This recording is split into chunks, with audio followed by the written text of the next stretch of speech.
The remote outpost floated silently at the edge of a star system that was mostly uncharted. It was the kind of place where few humans ever went. A tiny cluster of domes and antennas that looked fragile against the vast black of space. The crew had been stationed there for months, performing research and maintenance on old human equipment and mapping the nearby planets. Life was quiet, almost monotonous, but peaceful until the crisis began.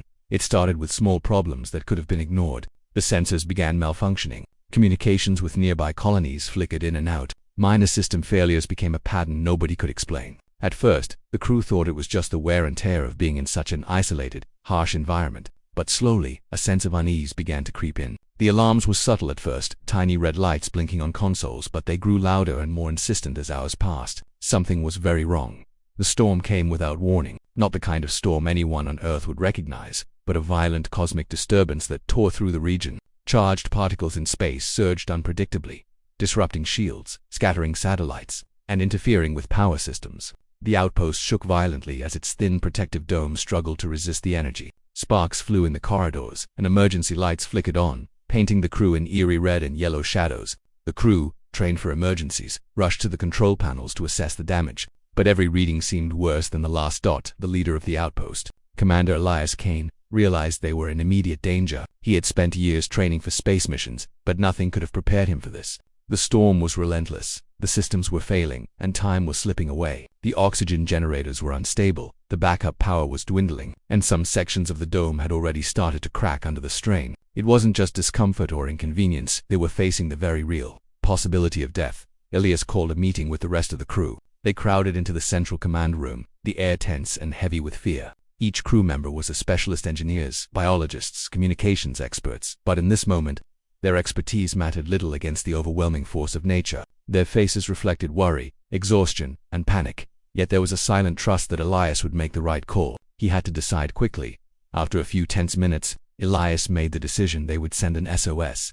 The signal had to reach any nearby friendly colonies or ships, even if it was a long shot. He knew that sending a distress signal was risky in more ways than one, but survival demanded it. The crew worked together to encode the message, carefully detailing their coordinates, the severity of the situation, and the urgent need for help. Each line of the message felt like a cry for life, a plea to anyone out there listening. The SOS was transmitted into deep space. In the command room, the crew watched as the signal pulsed outward, disappearing into the black void. For a moment there was a fragile hope, a feeling that maybe someone would hear them, maybe rescue was on the way. They could almost imagine a ship streaking through the darkness, a shining beacon of salvation arriving just in time. The hope was fragile, but it was all they had. But as the minutes passed, a strange sense of unease settled over the crew. The storm was still raging, and the systems were deteriorating faster than they could repair them. The generators sputtered and the lights flickered. Small fires broke out in the engineering section, and the crew scrambled to contain them. Despite their training, fatigue and fear began to take their toll. Every failure of the systems reminded them of their vulnerability. They were completely isolated, at the mercy of forces far beyond their control. As the crew worked to stabilize the situation, each member reflected on how they had ended up here. Some were seasoned spacefarers used to dangerous assignments, but others were new, young recruits, fresh from training academies, eager to prove themselves. None of them had imagined being on the edge of space, facing possible annihilation. The isolation, combined with the growing awareness of their helplessness, created a tense, almost claustrophobic atmosphere. Every sound and alarm, a door creak, the hum of failing machinery felt amplified, a constant reminder of the danger surrounding them. Elias paced the command room, glancing at each crew member. He could see their fear, but also a stubborn determination. They weren't going to give up easily, even if the universe seemed determined to crush them. He gave instructions calmly, trying to mask his own anxiety. The crew had to remain functional. Panic would only make things worse. They split into teams to repair critical systems, each step a battle against time. Sparks flew, warning lights blinked, and the roar of the storm outside echoed through the hull. But they moved methodically, refusing to surrender to despair. Hours passed, and the SOS was still traveling through the void, a message in a bottle cast into the endless sea of stars. The crew had no way of knowing if anyone had received it, if anyone was even nearby. They continued to fight the storm, repairing and patching as best they could, using ingenuity and teamwork to stretch their failing systems. Every small victory restoring oxygen to one section, stabilizing a power grid brought a fleeting sense of relief. But it was always tempered by the storm's relentless assault. During a brief lull, the crew gathered to eat in silence, sharing a meager meal. Conversation was limited, but the shared struggle created an unspoken bond. They were a team now, in the truest sense, bound not by choice but by circumstance. Each knew that survival depended on cooperation and trust. The SOS, they hoped, would soon bring assistance, but until then, they were on their own. As Nito what passed for night in space fell, the crew settled in for a tense vigil. Every radar blip, every shadow, every unexpected sound triggered heightened awareness. They were exhausted, but sleep was dangerous. The storm could strike at any moment, yet even in exhaustion there was a sense of unity.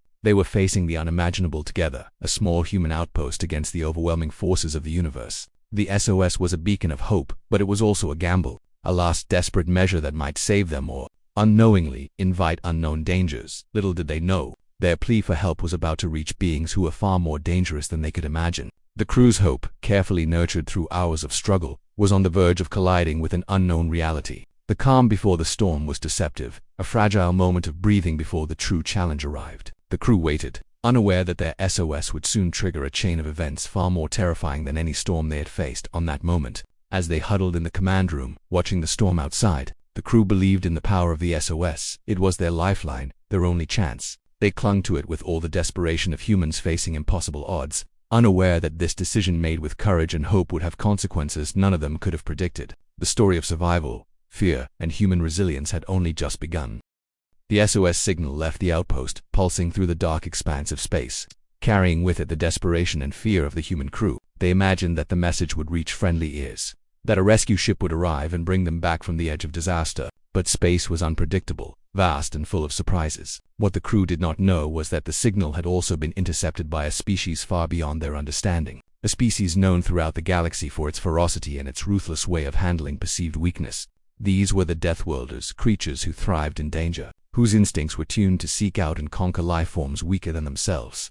From the perspective of the humans, the message was a simple plea for help. It detailed the storm, the failing systems, and the urgent need for immediate assistance. But in the minds of the Deathworlders, the SOS looked very different.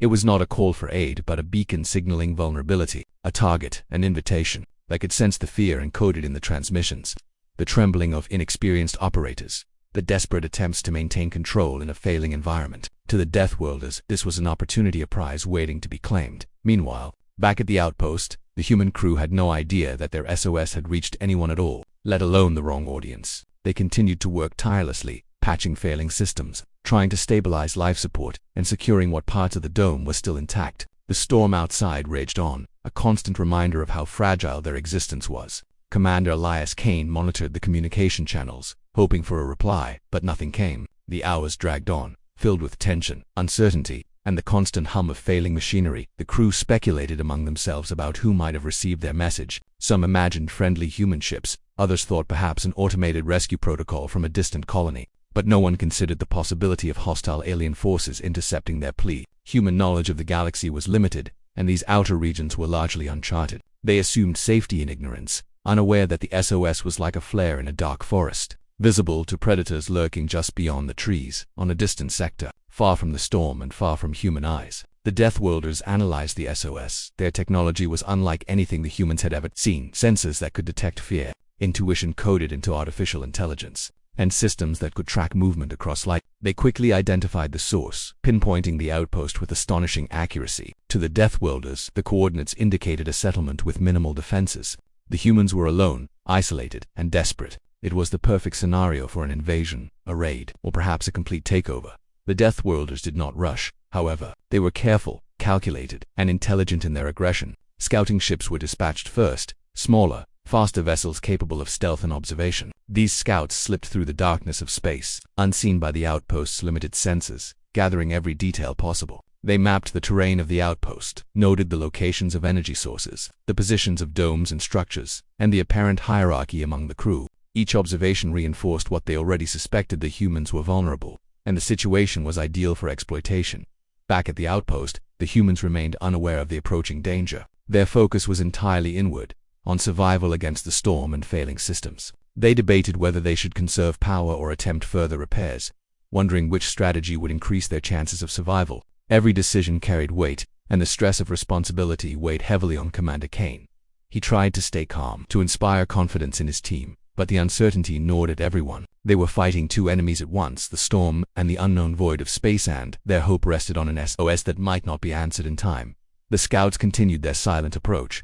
They were careful not to trigger any alarms or give away their presence. They moved like predators, calculating every maneuver, watching every flicker of light and energy signature from the outpost. The Deathworlders were intrigued by the humans, studying them as one might study an unfamiliar species in a controlled environment. But curiosity did not diminish their intent. Their instincts, honed over generations, told them that this was an opportunity to assert dominance, to claim territory, and perhaps even to test the humans' reactions to overwhelming power as the day progressed. The storm finally began to subside, but the relief among the crew was short-lived. Repairs were still necessary, systems remained unstable, and the feeling of isolation was stronger than ever. Commander Kane walked the corridors, checking on his team, encouraging them to rest while keeping them alert. They had survived the first threat, the storm, but the greater danger was invisible, lying in wait beyond the outpost's sensors. Growing closer with every passing moment, a young engineer named Mara, responsible for maintaining communications equipment, noticed unusual readings on one of the channels. At first,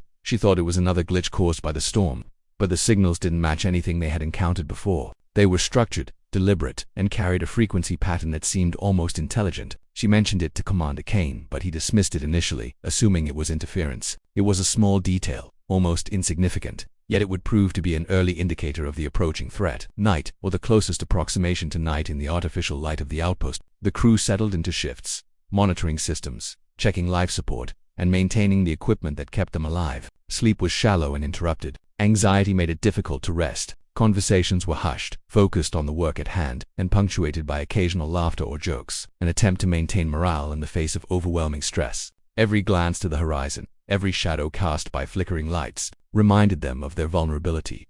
Little did the crew know, the Deathworlder scouts had already made observations that would influence their strategy. They noted the humans' routines, the placement of power cores, and the locations of escape pods. Each human action was a puzzle piece, allowing the Deathworlders to anticipate reactions, exploit weaknesses, and plan their approach. What the humans thought was private, their frantic attempts to survive, was being observed in detail by creatures who'd thrived on conflict and conquest. By the time the crew prepared for another round of repairs, the Deathworlders had already begun their silent descent toward the outpost. Their ships were faster than the humans' sensors could detect, their size enormous compared to the tiny domes and antennas of the outpost. Commander Kane remained unaware, believing that if the SOS was answered, it would be by friendly humans. The irony of the situation was cruel. The very signal intended to save them had instead become a magnet for something far more dangerous.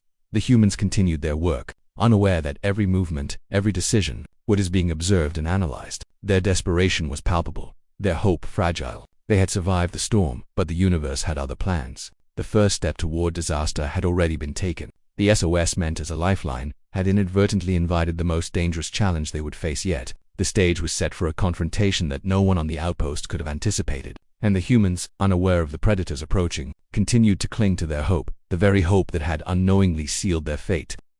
The human crew had spent long hours fighting the storm, patching up systems, and clinging to the hope that the SOS they sent would bring help. For a moment, there was a fragile sense of relief as the storm faded and the outpost stabilized, but that relief was short. Far beyond the edge of their sensors, enormous ships loomed through the void, moving silently, deliberately, and with a presence that no human technology could have anticipated. It began subtly. The first warning was on the radar: a flicker, almost imperceptible, a faint trace that moved against the background of stars. Mara, the young communications engineer, noticed it first, squinting at the console. "Sir," she said nervously, pointing at the screen, "something's approaching. It's massive." Commander Elias Kane leaned over, his brow furrowed. He saw the blip on the display but could not immediately identify it. Could it be a salvage ship? Maybe some friendly colony? He asked, hoping for a simple explanation. But deep inside, a cold worry settled in. This reading didn't feel right.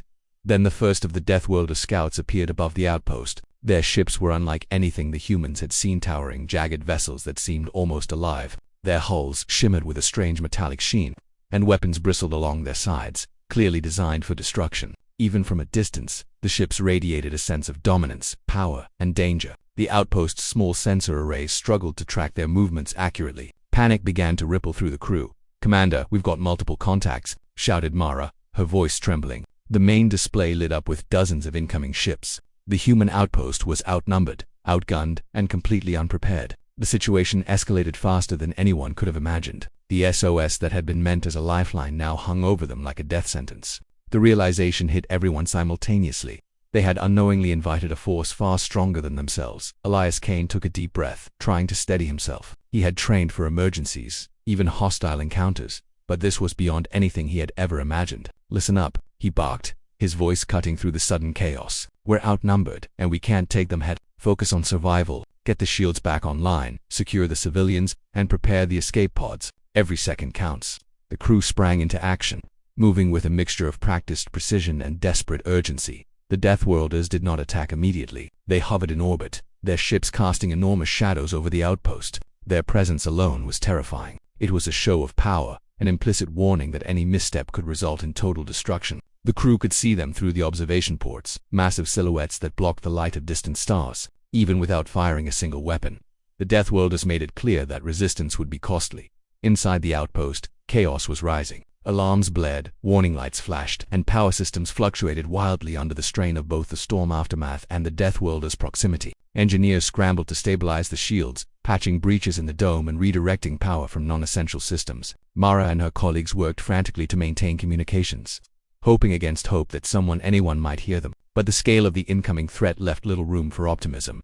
The Deathworlder strategy became apparent slowly. They were studying the humans, waiting for a sign of weakness. They observed patterns in the crew's movements, noting how they responded to alarms, how quickly they attempted repairs, and even how they interacted with each other. Every detail was being assessed. To the humans, it felt like a living nightmare.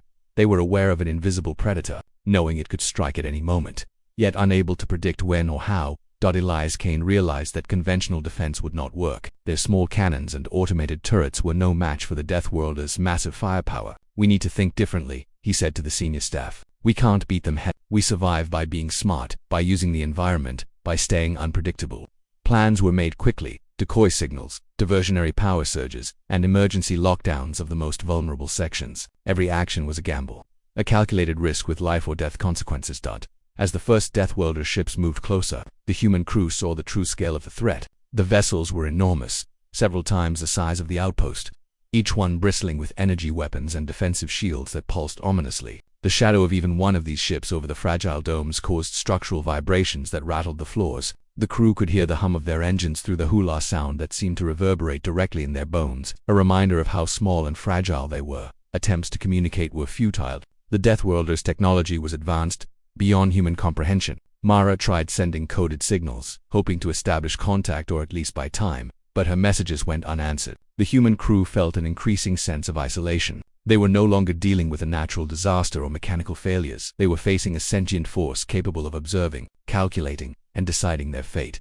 Fear and determination intertwined among the crew. Some were frozen in panic, others acted with unexpected courage. Engineers rushed to divert power to life support systems, medics prepared for casualties, and even civilians found ways to assist with emergency protocols. Commander Kane moved through the corridors, offering guidance and reassurance, though his own heart pounded with anxiety. He understood that the crew's survival depended on maintaining calm, even in the face of overwhelming odds.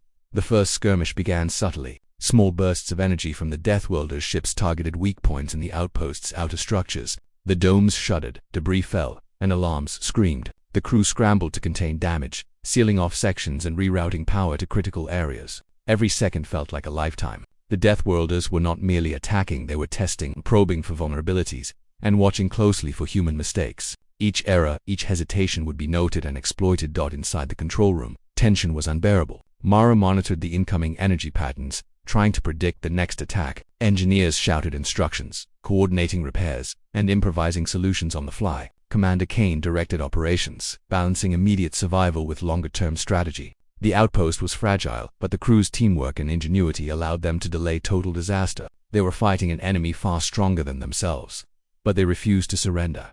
Outside, the Deathworlders circled the outpost, their ships moving with terrifying precision. The humans saw glimpses of their vast hulls, shimmering armor, and immense weapon arrays. Every movement was calculated, every maneuver deliberate. The Deathworlders seemed almost to enjoy the display of human fear, but they also studied the crew's resilience. They were learning, observing patterns, adapting their approach. For the humans, every action, every small success or failure, could determine whether they lived or died. In the midst of chaos, small acts of courage emerged. Mara risked her safety to repair a communications antenna exposed to incoming fire. Engineers crawled through debris-filled corridors to stabilize failing systems. Even minor victories, like restoring power to a critical dome section, brought temporary relief and renewed determination. Each human act of bravery, each innovative solution, became a lifeline against an overwhelmingly superior force. By the end of the first day of the confrontation, it was clear that the humans were not merely victims, they were survivors. They had endured the storm, and now they endured the deliberate, calculated arrival of the Death.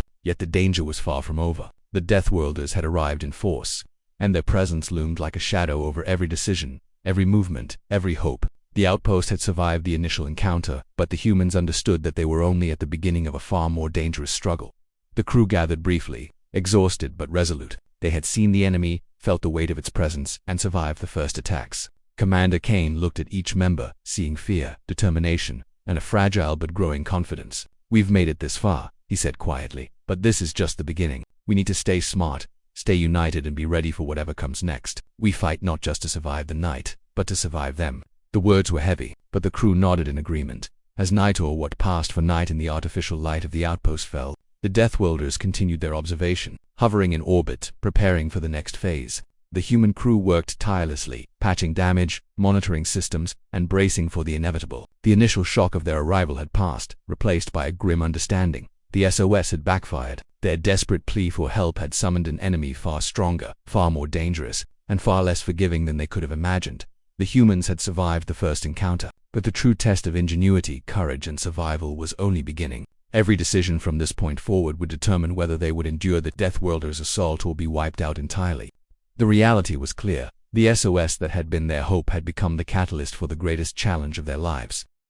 And the humans had no choice but to meet it head-on. The Deathworlders' ships loomed over the outpost, silent and intimidating, as if the vast shadows of their hulls were pressing down on every human inside. Commander Elias Kane gathered his crew in the central command room, their faces pale and tense under the flashing warning lights. They had survived the storm, and now they had survived the arrival of an enemy far larger, faster, and deadlier than anything they had imagined. But surviving was no longer enough. Every person in the room understood that they needed to act, to find a way to defend themselves, or all of their lives would be forfeit. Elias looked around at the team, trying to read their expressions, hoping to find courage where panic threatened to take hold. "Listen," he said, his voice calm but firm. "We can't match them in firepower, but we can be smarter. We have knowledge of this outpost, we have our wits, and we have each other. That has to be enough."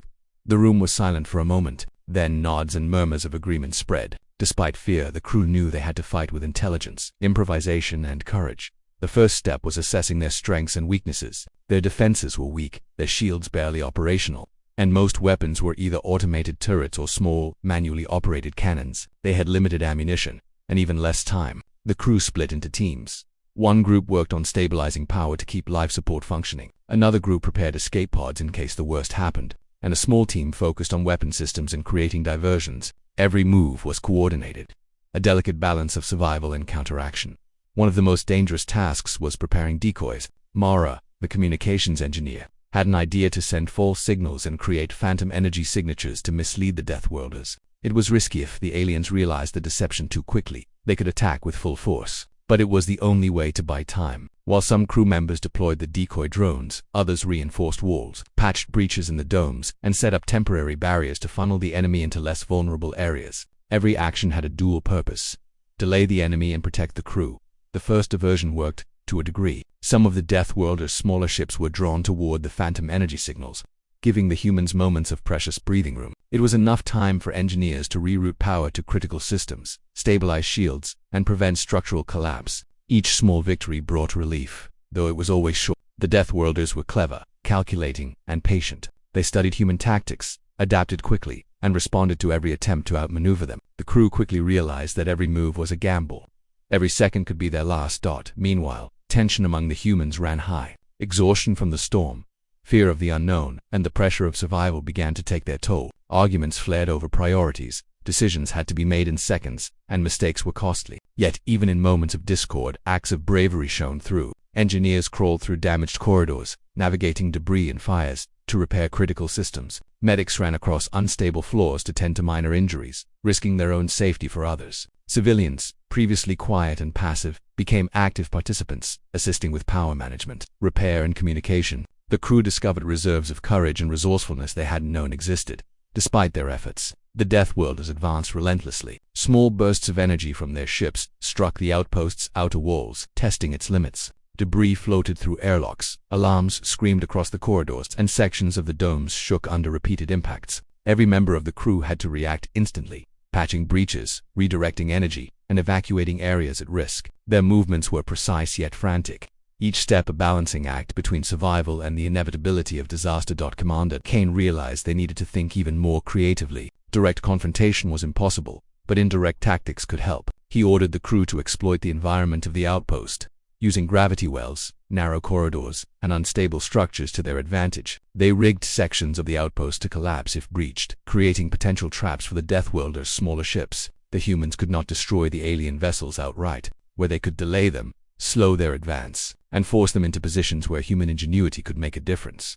As the crew executed these strategies, Mara worked tirelessly to maintain communications and gather intelligence. She intercepted and decoded signals from the Deathworlders, learning bits about their movements and intentions. Each new piece of information allowed the crew to adjust their tactics in real time. The battle was no longer purely physical, it was also a contest of intelligence, deception, and adaptability. The humans had no choice but to outthink a force vastly superior in strength, technology, and experience.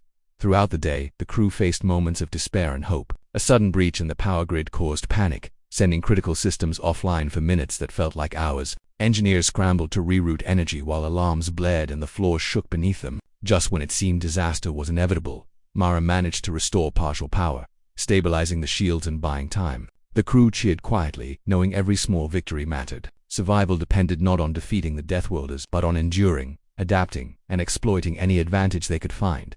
As the confrontation continued, individual heroics became essential. One engineer risked her life to access a failing turret system exposed to energy bursts from above. Crawling through debris and dodging sparks, she managed to repair it, giving the crew an extra line of defense. Another crew member, Tomos, manually redirected power through a series of auxiliary conduits, keeping the life support and oxygen systems running. Each act of courage was a spark against the overwhelming darkness, a reminder that human determination could stand even in the face of unimaginable odds. The Deathworlders were patient, observing each human move with careful calculation. Their attacks became more precise, their tactics adaptive. They seemed to understand that brute force alone was insufficient to eliminate a crew that refused to surrender. Every breach of the outpost was met with immediate human response. Every probe and strike was countered by clever defenses, decoys, or quick repairs. The battle evolved into a tense chess game, with life and death as the stakes. Nitor, the artificial equivalent in the outpost, brought no relief. Exhaustion weighed heavily on the crew,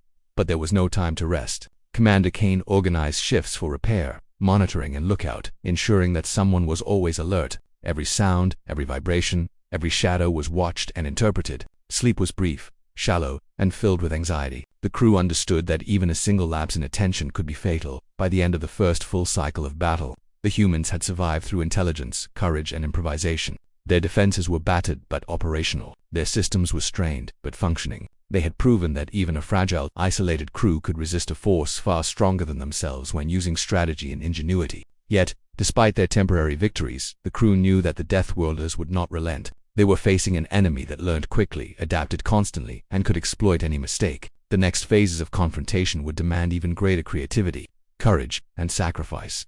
The crew gathered briefly to assess their situation. The outpost was damaged but intact. Shields were operational, though weakened. Life support was functional, though vulnerable.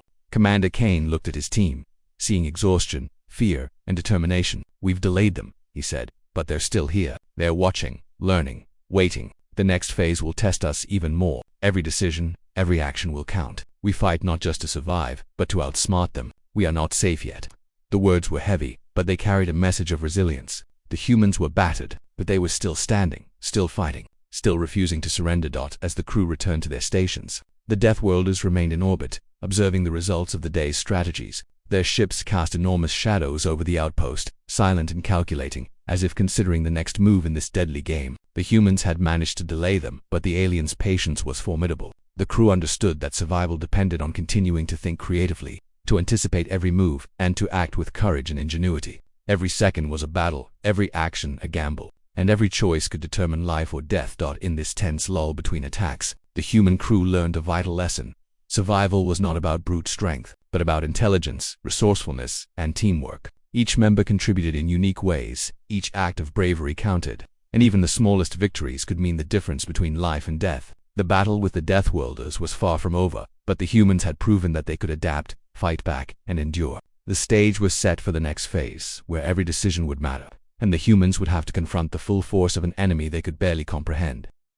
The outpost had endured days of relentless pressure, and the human crew was battered, exhausted, and frayed to the edge of their limits. The storm had passed, the systems were damaged but holding, and the Deathworlders hovered in orbit, waiting, observing, calculating. Every person inside the outpost felt the weight of fear pressing down on them, a fear not just of death, but of the unknown. For days, they had resisted with strategy, ingenuity, and courage, but deep down, every crew member knew that the next move could be their last. Survival had become a daily battle against both an alien force and the limits of human endurance. Commander Elias Kane called a meeting in the central command room, the hum of generators and the occasional alarm creating a tense background. "We've done well to survive this long," he said quietly, looking at each member of his team. "But now we face the most important moment. We've delayed them, confused them, and survived their attacks. But the next steps will decide whether we live or die. We need to think beyond the obvious. We need to be creative, precise, and brave." His voice carried the gravity of their situation. Every crew member knew he was right.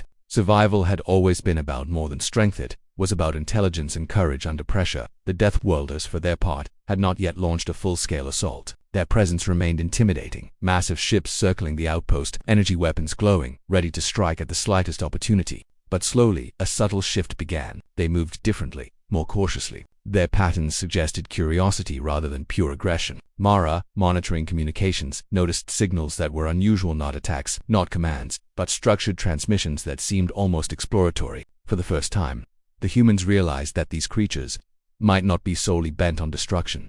Elias gathered the team and shared his observation. "They're learning," he said. "They're studying us, but it seems like there's more going on. Maybe this isn't just about killing us. Maybe there's something we can use here, some way to survive by understanding them instead of just fighting." The crew listened carefully, the tension in the room mixed with cautious hope. They had spent so long in survival mode that the idea of negotiation or adaptation felt strange, but it was a lifeline. The first tentative step came when Mara decided to send a calculated signal, a controlled response to the Deathworlders' transmissions. She encoded simple, non-threatening messages, showing intelligence, awareness, and a willingness to interact. It was risky. Any misstep could trigger aggression, but it was a chance to communicate rather than simply fight. The crew watched anxiously as the signals were transmitted, praying that the aliens would respond in a way that could be understood. To their astonishment, the Deathworlders reacted. Their ships adjusted positions, movements that were precise, deliberate, and non-threatening. The energy weapons lowered slightly, and the pulsating hum of their engines changed subtly. It was as though they were listening, observing, and considering the humans' actions. For the first time since the SOS had backfired, a fragile sense of hope flickered in the outpost. The crew realized that their adversaries were not mindless killers. They were intelligent, capable of learning, and perhaps capable of negotiation. Seizing the moment, Commander Kane ordered careful observation. That humans began sending small probes, energy pulses, and controlled movements that demonstrated both caution and ingenuity. Each action was measured to show that they were not a threat, but also not helpless. The Deathworlders responded, mirroring some movements, avoiding others, showing patterns of behavior that could be interpreted. Slowly, a silent communication began to emerge, a dance of signals, movements, and responses, fragile yet meaningful. Even as this delicate interaction unfolded, the crew had to maintain defensive measures. Shields remained active, power systems were monitored, and escape pods were prepared for any sudden escalation. Every crew member was aware that one mistake could undo the fragile understanding that had begun. But for the first time, fear was tempered by curiosity and cautious hope. That humans were learning about the Deathworlders just as the Deathworlders were learning about them. Survival now depended not only on strength or cunning, but on perception, intuition, and adaptation. Gradually, the Deathworlders' behavior became less aggressive. They no longer probed relentlessly or fired test bursts. Their ships formed patterns in orbit that suggested observation rather than attack. Mara continued monitoring transmissions, deciphering subtle changes in energy signals and movement patterns. Every day brought new insights, new understanding, and a growing realization that the Deathworlders might have motives beyond simple conquest. Perhaps they were curious, perhaps they were cautious, or perhaps they sought something that the humans could provide without conflict. The crew began to exploit this understanding. Small, controlled experiments shifting energy patterns, manipulating sensor outputs, and demonstrating problem-solving abilities showed the Deathworlders that the humans were not helpless, and that they possessed intelligence and ingenuity. Each success reinforced the fragile bridge of understanding between species. It was a delicate balance. Too aggressive, and the aliens might attack. Too passive, and the humans risked being ignored or targeted. Every movement, every signal, had to be carefully considered. As days passed, the outpost began to stabilize. Structural repairs were made while defensive measures remained intact. Life support systems returned to full operation. The humans were still under threat, but now they had knowledge, understanding, and a tentative advantage. The Deathworlders were no longer an unstoppable force, at least, not entirely. Their intelligence could be observed, interpreted, and even influenced. This subtle shift changed the dynamics completely. The humans realized that their survival did not require total dominance, only careful interaction, courage, and constant awareness.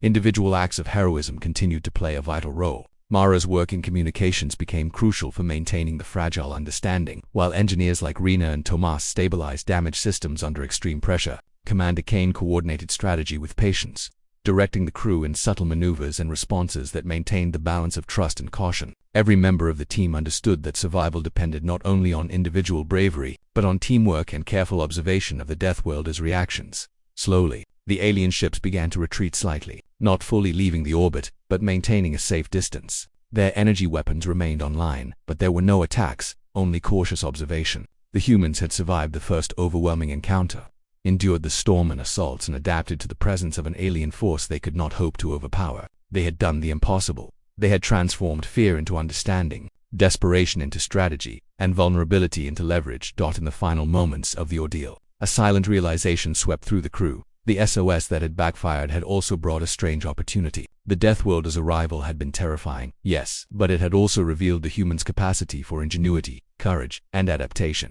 The lesson was clear. Survival did not depend solely on power, but on understanding, communication, and the ability to respond to unexpected circumstances. Humanity had endured because of intelligence, teamwork, and resilience, not because of weapons or technology. Commander Kane addressed the crew one last time, exhausted but proud. We survived because we stayed smart, because we adapted, and because we refused to give up. The Deathworlders are still here, but we've learned about them, and they've learned about us. This isn't the end of the challenge, but it's proof that we can face even the unknown and the powerful and find a way to endure. We've turned fear into understanding, and that is our greatest weapon. The crew nodded silently, a mixture of relief, exhaustion, and pride on their faces. The story of the outpost ended not with destruction, but with a new understanding between species. The SOS that had seemed a fatal mistake had instead opened a door to survival, learning, and an unexpected bridge of interaction. The Deathworlders' presence remained a threat, but it had become a challenge that could be met with strategy and courage. For the humans, the ordeal had been terrifying, exhausting, and dangerous, but it had also revealed the extraordinary resilience and ingenuity that made them capable of enduring even the most overwhelming forces in the galaxy. As the crew watched the alien ships in orbit, they understood that survival was not the same as victory, but it was more than mere existence. They had survived the impossible, turned fear into opportunity, and learned that the unknown could be faced with courage, intelligence, and adaptability. The SOS had backfired, yes, but it had also brought lessons, growth, and a hard-won sense of hope. Humanity had endured, and in the vast darkness of space, that endurance was a triumph in itself.